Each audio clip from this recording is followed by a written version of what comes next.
Hola amigos, it's Will here at Will's Custom Figures coming at you today with a big bad breakdown of the one that only the living legend himself, the great Muta. So sit back, relax while I talk you through why and how I made this and everything else in between possible. So let's start by why. Well, I was tasked by my good friend David, as most of these videos have been, to work on a custom great Muta. And this was to my knowledge, once in a lifetime, one-off outfit. Just have a play with the light there. That Muta wore to the ring for one of his wrestling matches in Japan. And David wanted to capture this iconic and absolutely fantastic look in figure form once and for all. And as you can see, it hasn't turned out too shabby. So he asked for a removable head, which I will go through and show you in a minute. And obviously this fantastic artwork all over the outfit. There's actually only one picture for me to work from as well, so pretty hard to get it all sorted. So let's get into the nitty gritty, the how, and all the details that I know everyone likes to hear about. So this mask is actually made 100% from clay, with the exception of these two pieces of material here on the front of the face. So it's removable, and as you can see, there is the man, the myth, the legend himself straight underneath. There he is, the legend that is Muta.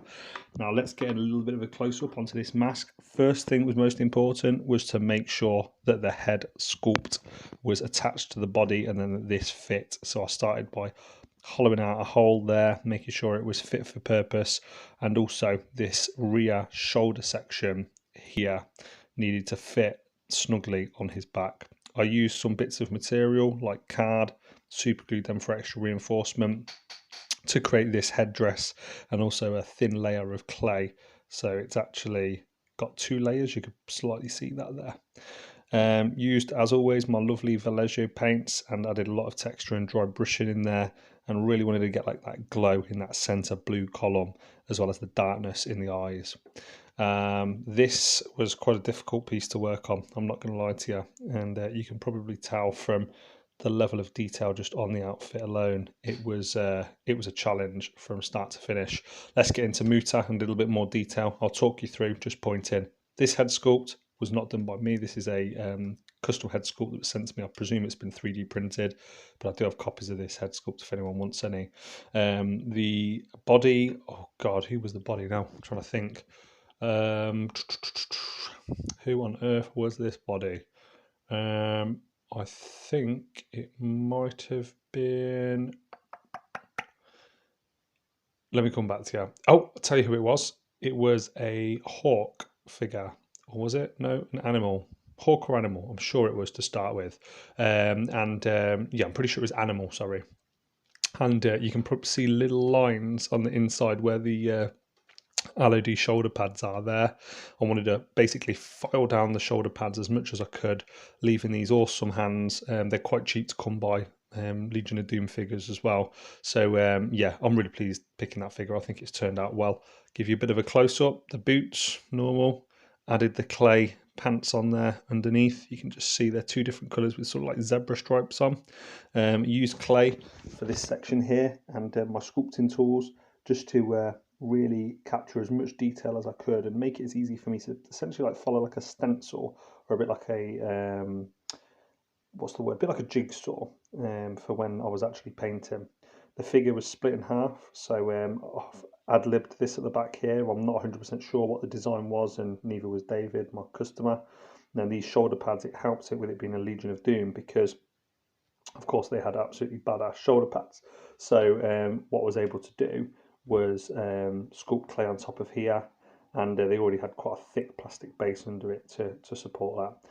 To give the look of the long sort of trailing garments coming down here, I sculpted it into like into a V shape here, and then went in with my clay tools, taking clay out of here and then shaping it accordingly.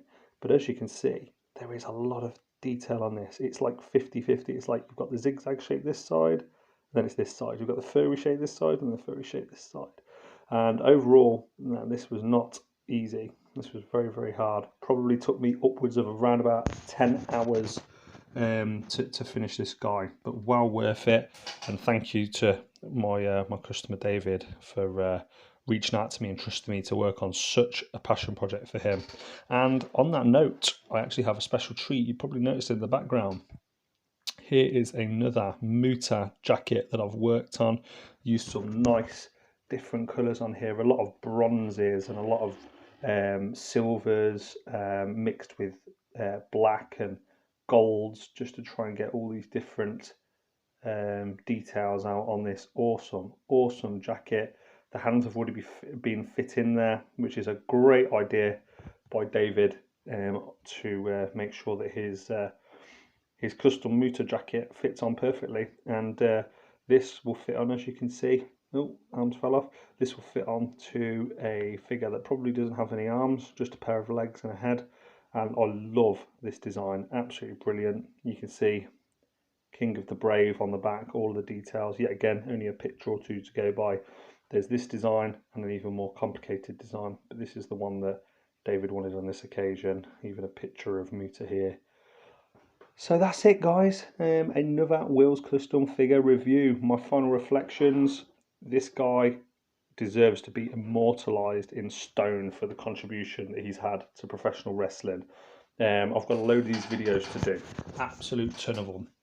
And for me, working on people like a Muta is an absolute blessing and a curse, because you will never, ever, ever capture that true essence that was him in figure form 100% of the time. But if it can be done, I'd like to think that I'm the man to do it. Bret Hart seems to think so as well, just as a bit of a size comparison. Just thought I haven't done that. As you can see, still stands quite tall next to Bret. So please feel free to comment, follow me on Facebook, Instagram, YouTube. Let me know if you want one of these yourself, and get in touch if you have any questions about this video or any of my other work. Thank you for tuning in, and until next time, guys, peace.